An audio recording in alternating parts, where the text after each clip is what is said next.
Who is going to Atlanta? We dive into the SEC championship scenarios and our Week 12 winners and losers. Locked On SEC starts right now. You are Locked On SEC, your daily podcast on the Southeastern Conference. Part of the Locked On Podcast Network, your team every day. What's happening, everybody? Welcome into Locked On SEC. It's great to have you guys along. I'm Chris Gordy. Thanks for making Locked On SEC your first listen every day. Shout out to our everydayers. We are free and available wherever you get your podcast, part of the Locked On Podcast Network. Now, the #1 sports podcast network.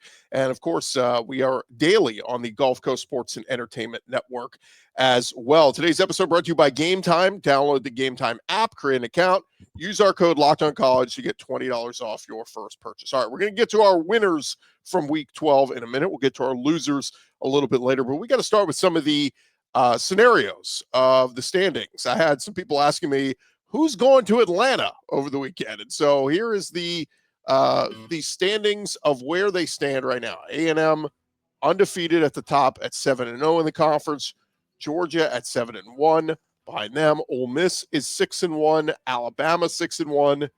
And then you got Texas, Oklahoma, Vanderbilt at 4-2. So basically, 2 of the top 4 are going to Atlanta. It's all about tiebreakers, head-to-head, strength of schedule, all that stuff factors in here. It's very simple. Cole Kublik kind of broke it down. We'll pull up his tweet here. Cole Kublik says basically for Georgia, Georgia's going to Atlanta with an Alabama loss, which would presumably be in the Iron Bowl, to Auburn, or an A&M loss, which would be in Austin last week against Texas, or an Ole Miss win and a win strength of schedule over Alabama.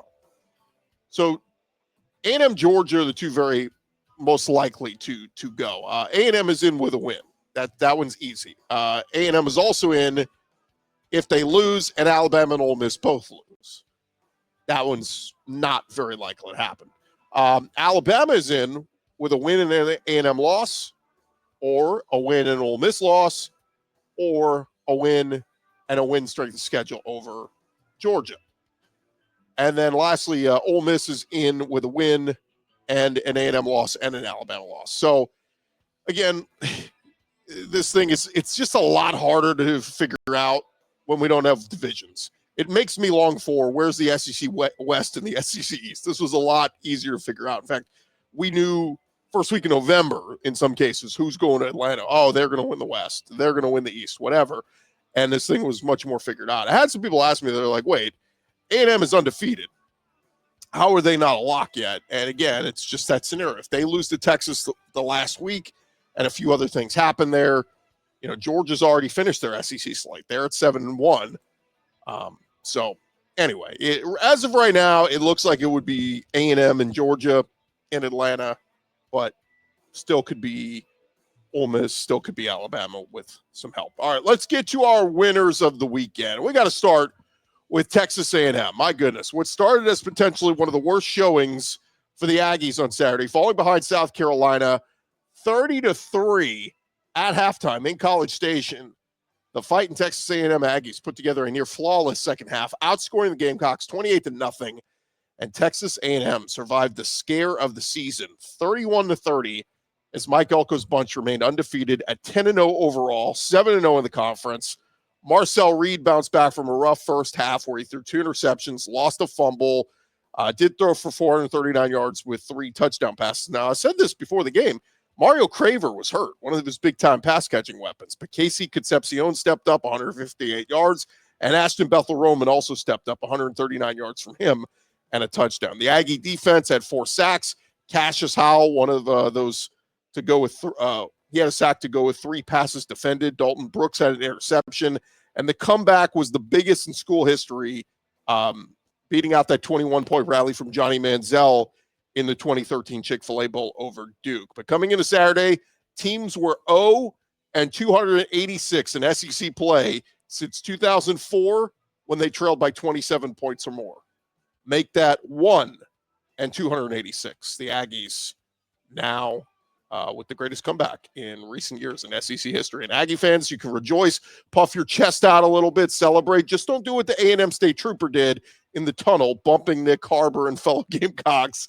He would be relieved of his game day duties because after the bump, he turned and yelled at the players, pointing a finger at them and erupting. But the Aggies, they are in great position now to make their first trip to Atlanta to play for an SEC championship, and all but a lock for the college football playoff. Well, another winner we'll throw in here is Mike Elko, who got a big fat contract extension. This came out before they even played in the game, or he even coached the game. But we knew Elko was making around $7 million annually, a very heavily incentive-based contract that had him ranked around 32nd among FBS highest-paid head coaches. Well, the new agreement that was agreed to after the game on Saturday elevates him into the top tier of coaching salaries. According to the sources in the ESPN report, the new deal will run 2026 through 2031 and will pay him an average of $11 million per season. So, look, it scares you a little bit because they ran to the table after Jimbo Fisher had one good season and, hey, let's give this guy a big fat extension. Okay, well, we think Elko's different. We think he's different. See how he finishes this season, certainly next year. But congrats to him, certainly well-deserved. And $11 million, not a bad gig if you can get it. All right, other winners of the weekend. How about the Oklahoma defense? Going into Tuscaloosa, pulling out a 23-21 win over Alabama, a place that Kalen DeBoer was previously undefeated at. Very impressive game by Brent Venables in that defense. Statistically, Bama doubled OU in yardage. They did rack up over 400 yards of offense, but OU forced 3 turnovers, 2 fumbles and a pick, and that was the difference maker. Even without their stud defensive player, R. Mason Thomas, who was out with an injury, the Sooner defense swarmed at times, racking up 4 sacks on the day, including 2 by Kip Lewis and Eli Bowen with the 86-yard pick 6. And Oklahoma keeps their postseason hopes alive at 8-4, 4-2 in the SEC. They finished with 2 home games against Mizzou and LSU. If they win both of those, the Sooners will find themselves in the playoffs most likely. Something that seemed very unlikely a few weeks ago. But the Sooners come up with back-to-back road wins over top 15 teams in Tennessee and Alabama. Really impressive stuff there. Another winner of the weekend. How about Kirby Smart? Georgia is still looking for a game this season where everything clicks for a full 4 quarters, but they certainly clicked in the 4th quarter Saturday night in a game where Georgia led just 14-10 heading to the 4th. The Bulldogs scored 21 unanswered, including a ballsy onside kick call by Kirby Smart, which led to back-to-back scoring drives. And Georgia routed Texas 35-10. Kirby now 3-0 this season and last season against Steve Sarkisian. Gunnar Stockton, he was outstanding. Threw for 4 touchdowns, ran for another. So much more consistency at that quarterback spot, more so than what they got from Carson Beck last year. And Stockton's running ability just really helps this team, especially in the red zone. Kirby Smart saying after the game, look, it's the approach we take. We're going to dominate, or we're going to try to win the 4th quarter. He was asked about the onside kick. He said, look, every one of y'all would have thought I was an idiot if it didn't work, and that's okay. Georgia, they improved to 9-0 at Sanford Stadium against top 10 teams in Kirby's 10 seasons there. Keep in mind, the loss to Bama earlier this year, Bama was 17th. They were not top 10. So Georgia, 9-0 at Sanford Stadium against top 10 teams. And overall, Georgia 55-5 at home under Kirby Smart. Really ridiculous. Next up, Georgia hosts Charlotte next Saturday, and then they'll play Georgia Tech in the season finale at Mercedes-Benz Stadium in Atlanta. All right, more winners of the weekend. How about Ahmad Hardy? The Mizzou running back continues to make history. On Saturday night, he ran the ball 25 times for 300 rushing yards and 3 rushing touchdowns. Hardy said after the game, I was from Mississippi, and a lot of teams didn't recruit me coming out of high school, so it was kind of personal going up against Mississippi State. I told the guys, the seniors, I was doing it for them. Hardy's 300-yard rushing performance, second most in Mizzou history, trailing only Devin West, who ran for 319 against Kansas in 1998. Ahmad Hardy already led the SEC in rushing coming in, but now he leads the country in rushing yards at 1,346 yards. It's just what Eli Drinkwitz does. He's always going to have dominant run backs. When you think of Larry Roundtree, Tyler Beatty, Cody Schrader, they just always have a stud back there. Next up, Mizzou plays Saturday at number 11 Oklahoma. Going to be a big one. Another winner of the weekend, speaking of Mizzou running backs, how about a guy who transferred this offseason from Mizzou, and that's Ole Miss running back Kewan Lacey. Had a historic game himself on Saturday night rushing 31 times, 224 yards, 3 rushing touchdowns. Ole Miss beats Florida 34-24. Lane Kiffin said after the game he was lights out, made big conversions, made plays when he had to. Lacey's spectacular performance gives him 19 rushing touchdowns this year. That breaks the school's single season record. He came in tied with Quinshon Judkins, who had 16 in 2022. And the Rebels, they've now won at least 10 games in 4 of the last 5 seasons. Incredible what Lane Kiffin has done there. Kewan Lacey now second in the SEC in rushing, third in the country in rushing, behind Ahmad Hardy and Cam Cook. He's just ahead of Notre Dame's Jeremiah Love. And as good as Trinidad Chambliss has been this year for Ole Miss, you could argue Kewan Lacey is the team MVP with his play this season. Another winner of the weekend, how about Mark Stoops? He loses 4 in a row earlier this season, looking like they were destined to be the worst team in the SEC. And then the Kentucky Wildcats bounced back. They won 3 in a row, including a dominant 42-10 win over Tennessee Tech, who was previously undefeated at 10-0. The Kentucky defense held the Golden Eagles under 300 yards of offense, while the Wildcat offense, led by Cutter Boley, put up 468 yards of total offense. Running back Seth McGowan found the end zone 3 times, and red-hot Kentucky will finish their final 2 games on the road at Vandy and at Louisville, both teams ranked. If Stoops can win just one of those 2, Kentucky will get to 6 wins, and they will go bowling. Quite a massive improvement from how that team looked a few weeks ago. Our next winner of the weekend, how about LSU interim head coach Frank Wilson? Got his first win as coach of the Tigers in front of the LSU crowd at Tiger Stadium. He's a Louisiana native, born and raised in New Orleans. He's been an assistant at LSU with 2 different stints. Got his chance over the years as a head coach. He went 19-29 at UTSA, then 7-11 as head coach at McNeese.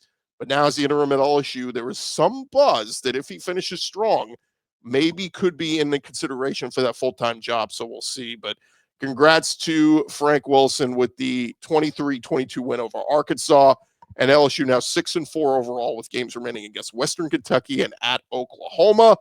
Our last win of the weekend, I'm going to give it to the Tennessee ground game. The Vols racked up 4 rushing touchdowns and almost 200 yards on the ground as they routed New Mexico State 42-9. It wasn't the prettiest game ever. 4 different Vols rushed for a score. Deshaun Bishop, Peyton Lewis, Joey Aguilar, and Star Thomas.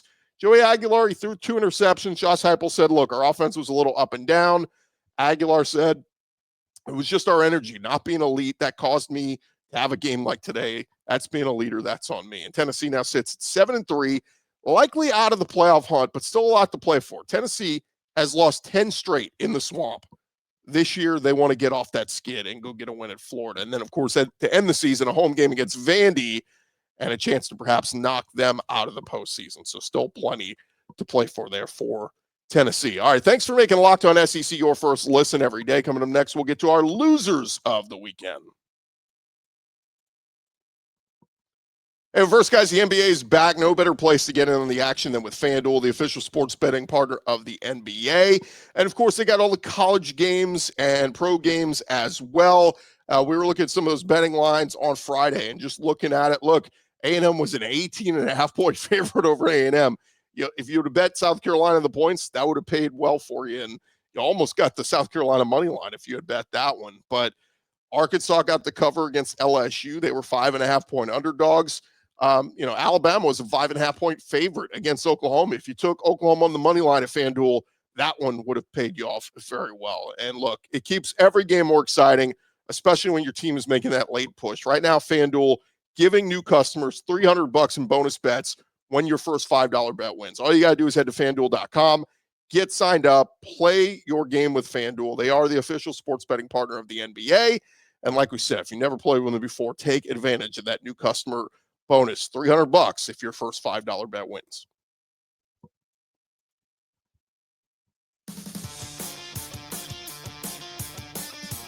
All right, run along here, Locked On SEC. Thank you guys for making us your first listen of the day, and thank you for making Locked On the #1 sports podcast network. We did our winners of the weekend. Now let's get to our losers of the weekend. And sorry to do it, but Shane Beamer, how do you blow a 27-point halftime lead? Last season, Texas A&M, they had a 7-game win streak entering this game against South Carolina before they got blown out 44-20, sent the team into a downward spiral. But Carolina, they were outscored in this one 28-0 in the second half, and they dropped their 5th in a row to fall to 3-7 overall. In his halftime interview, Shane Beamer saying, it's just our guys making plays. We're up 30-3. We're not surprised. We beat this team by 24 points last year. Our guys didn't come in here just to compete. Well, after the game, the A&M football social media took a clip from that interview and posted it with Beamer saying, we're not surprised. After the game, Shane Beamer saying, to say I'm hurt for our guys is an understatement. I know the rest of the country was surprised at what was going on in the first half. We weren't. And when you're dominating, you don't look up at the scoreboard. You just keep going. And that's what we talked about. In the second half, just feeling very disappointed with the way that we performed. Going into the game, we mentioned this earlier, SEC teams were 0-286 when they trailed by 27 points or more since 2004. No longer. And South Carolina, they will look to try to get back in the win column this week with Coastal Carolina coming to town. But you got to wonder, and I've seen this from some Carolina fans out there, Shane Beamer on the hot seat now. Someone pointed out Will Muschamp was 17-22 as Carolina coach. Shane Beamer currently 16-24. Now, I will say Beamer has beaten Clemson twice, something Muschamp never did. And you could argue this SEC is much tougher now than it was when Will Muschamp was coaching. But this will mark the second time in 3 seasons that the Gamecocks will miss a bowl game. And as someone pointed out to me, the Gamecocks have not won a bowl game since he got that Duke's Mayo Bowl bath back in 2021, his first season. So, Shane, got to dig deep this offseason and figure some things out. Another loser of the weekend, I'm putting Kalen DeBoer here. Look, I went back and forth on who to call the loser here. I almost went with Ryan Grubb, but his offense put up 400 yards. We could have gone Kane Womack, but Alabama's defense, for the most part, did their job. Ty Simpson, he had an interception, lost a fumble, still threw for 300 yards and a score. You know, the run game was not very good, as it hasn't been for Alabama, but Daniel Hill did run for 2 touchdowns. So, ultimately, with 3 turnovers and an overall lack of focus, it kind of looked like, I'm going to pin this one on the head man himself, Kalen DeBoer, as the black hoodie magic came to an end as he lost his first home game as Alabama head coach in his second season there. Alabama is very much alive for the postseason still at 8-2. It's just a tough one to lose at home because, you know, they will be going into a hornet's nest in the Iron Bowl in 2 weeks where weird stuff always seems to happen. DeBoer's got to get his guys refocused, figure out why an offense that was averaging 34 points through their first 8 games of the season has now only scored 20 points and 23 points in their last 2 games against LSU and Oklahoma. Saw some Bama fans on social media tweeting things like, going to be a long week for Kalen DeBoer. You can't lose that game. Such an undisciplined football team. Another fan wrote, does Kalen DeBoer really think this kind of effort will keep him employed in Tuscaloosa? Another one said, Kalen DeBoer better figure this out, how to run the football. This is the SEC, not the Pac-12. Up next for Alabama, a cupcake against Eastern Illinois, and then it's the Iron Bowl at Alabama. Another loser of the weekend. How about the Texas run game? For something that was a massive strength for the Texas Longhorns just a year ago. If you remember, Texas was 3rd in the SEC in rushing yards last season, led by Trey Wisner, who ended up finishing last year 3rd in the SEC in rushing himself. They are far from that now. Their 35-10 loss to Georgia on Saturday night. The Longhorns had 17 rush attempts for just 23 net yards. Trey Wisner, 9 carries for just 37 yards. Arch Manning, he was kind of a non-factor trying to run the football. This is a far cry from where the Longhorns expected to be in the ground game. And when you're that unbalanced, unless your quarterback is playing really, really elite, it's going to lead to losses. And so Texas, they fall 7-3 on the season, and barring a ton of help around them, it appears the Longhorns will not be in the college football playoff, let alone, not playing for an SEC title like they did a year ago. It's just a tough way to go if you're Steve Sarkisian. You go to back-to-back playoff semifinal appearances the past 2 years, and now, as looking at the bowl projections, they got Texas in the ReliaQuest or the Gator Bowl. Not very exciting for fans. But look, if Arch Manning continues to develop and grow, it's going to be a lot of hype for next season for the Longhorns. Another loser of the weekend, I'm going with Bobby Petrino. Yet another loss for Petrino as interim at Arkansas. And he's got to be asking himself, what more can I do? The Hogs are now 0-5 under Petrino as interim. So close. 1-score losses in 4 of those 5 losses. A 3-point loss at Tennessee, a 3-point loss versus A&M, a 3-point loss at Mississippi State, and now a 1-point loss at LSU. And really, before they fired Sam Pittman, they had a 6-point loss at Ole Miss and a 1-point loss at Memphis. I mean, Arkansas is 2-8, but that close. I mean, you win all those one-score games, you're 8-2. The Notre Dame game was a blowout, and the loss to Auburn, they lost by 9. But sounds like any momentum to still consider Petrino for the whole full-time head coaching gig kind of went out the window. And there were some rumblings over the weekend that Ryan Silverfield at Memphis is the front runner for that Hogs job moving forward. So we'll continue to certainly track that search for you guys. Another loser of the weekend, the Florida Gators. Give Billy Gonzalez credit. He had the Gators ready to play in this one against Ole Miss. They came out scoring early and often. They held a 24-20 halftime lead in Oxford. But in the second half, the Gators were shut out as quarterback DJ Lagway could not keep drives alive. The run game got bogged down, and Florida lost Ole Miss 34-24. Florida is now 3-7, and they have lost 20 consecutive games away from Gainesville against ranked opponents since beating Georgia in 2020 in Jacksonville. And that streak will live on because the Gators' final 2 games are at home. Billy Gonzalez saying after the game they played their hearts out. There's no quitting this team.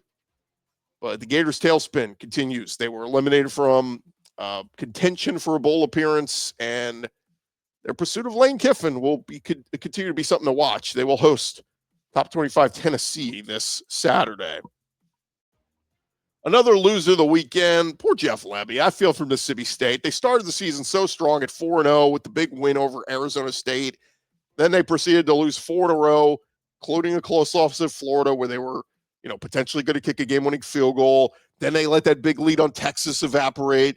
It bounced back. They got the win over Arkansas. That got them to 5 wins. But since then, they lose to Georgia, and then this week they lose to Mizzou 49-27. Can they get that 6th win and get to a bowl game? Well, they would have to beat a top 10 Ole Miss team in the Egg Bowl to get it done. I just don't think that happens. And yes, if they finish 5-7, it's an improvement in year 2 in Starkville, but I just feel for Lebby where a tough job will continue to get tougher in the coming years. All right, there you have it. Those are our losers of the weekend. Still more to come here on Locked On SEC, part of the Locked On Podcast Network, covering your team every day. Next, we'll take a look at the SEC teams in the polls. And first, I want to remind you guys about our friends over at the Game Time app. Of course, college football is still going on strong. And, of course, we got all the other sports in action. You got NFL. You got, of course, we've got NBA that started back up. The Game Time app, they got all the sports action you could want up there. It is the Game Time app, the app that gives the advantage back to fans. It is the easiest way to score last-minute tickets at the best prices with no surprise fees. What you see is what you pay. The app makes it super simple. You can see the exact view from your seat before you buy. They got zone deals. You pick the section. They're going to pick the seats and save you big money.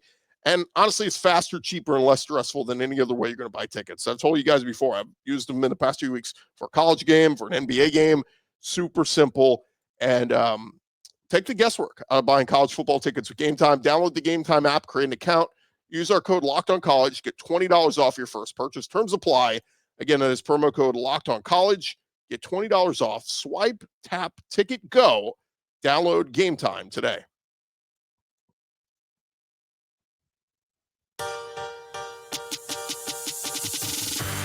All right, wrapping up here on Locked On SEC, the #1 sports podcast network. Chris Gordy here with you. Before we call it a show, let's take a look at the SEC teams and where they fall in the polls.